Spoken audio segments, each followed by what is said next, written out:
Exodus 27, the altar. Make an altar of acacia wood.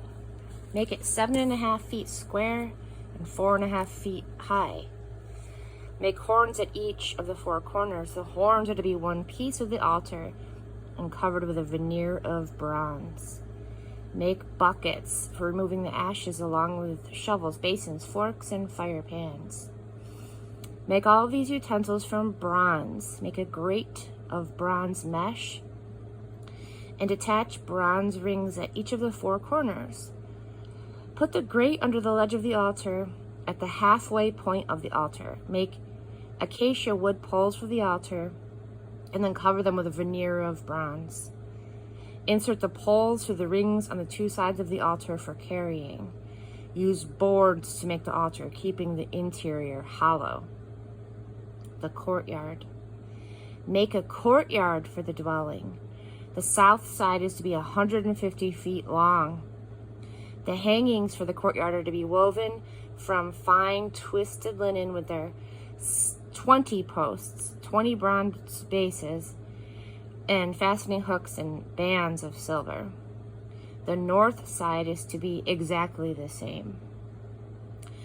For the west end of the courtyard, you will need 75 feet of hangings with their 10 posts and bases.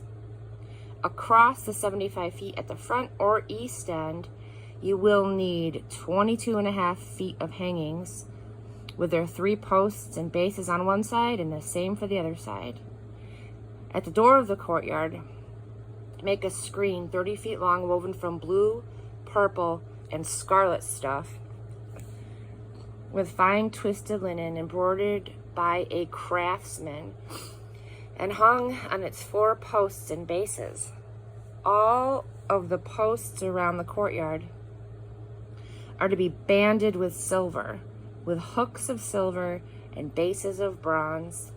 The courtyard is to be 150 feet long and 75 feet wide.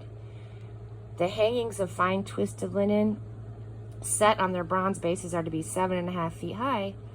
All of the tools used for setting up the holy dwelling, including all of the pegs in it in the courtyard, are to be made of bronze.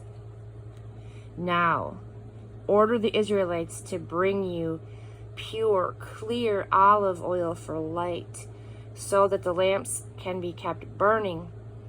In the tent of meeting, the area outside the curtain that veils the testimony, Aaron and his sons will keep this light burning from evening until morning before God.